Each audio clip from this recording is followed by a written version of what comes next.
J'ai parlé tout à l'heure de deux catégories, d'islam en tant que civilisation, en tant qu'expérience historique, religieuse, et j'ai parlé de cet islam qui est réduit à sa seule dimension religieuse dans le sens le plus strict du terme.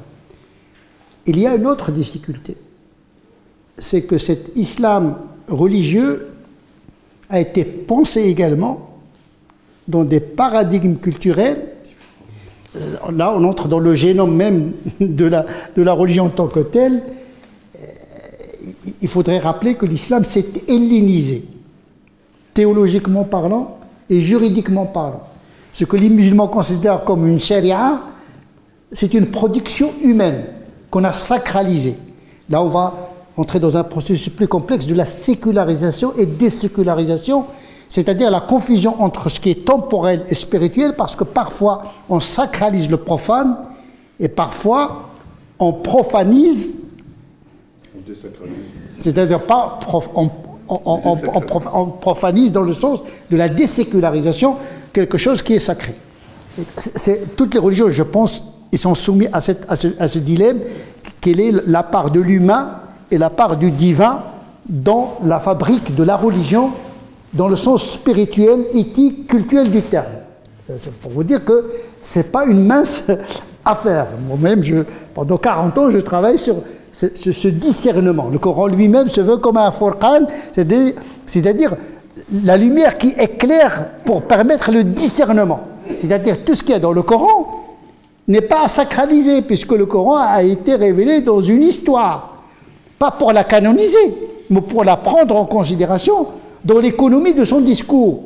Il faut faire un grand herméneute, il faut être un grand herméneute pour séparer, pour distinguer dans le texte sacré lui-même la part du temporel et la part du... Excuse-moi, mais tu as conscience?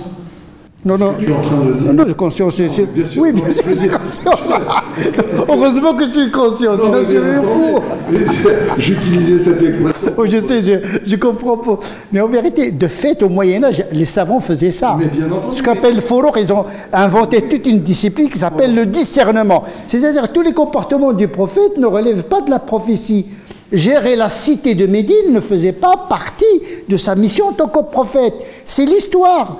C'est l'histoire qui a fait qu'il a dû gérer une cité. Lui-même, il a refusé le qualificatif de roi. Il a dit « Je ne suis pas un roi, je suis un messager serviteur de Dieu ». Justement pour ne pas tomber dans la sacralisation de la tâche. Là, je fais un peu de la génétique théologique. Je remonte, d'ailleurs, dans mon dernier ouvrage, il s'attaque à cette question-là. Quelle est la part de l'humain dans la vie du prophète et quelle est la part de la prophétie dans la vie du prophète. Et ça, nous devons le faire, nous.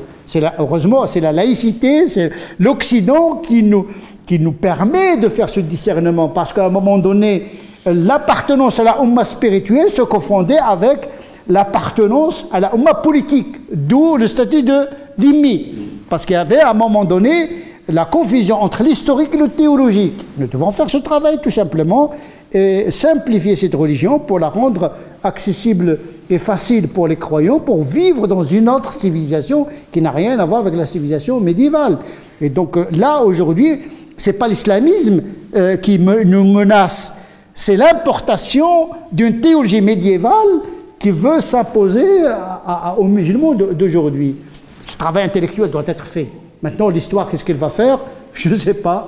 Mais le théologien que je suis, on doit produire pour les nouvelles générations un corpus théologique et canonique qui leur permet de vivre convenablement avec leurs concitoyens.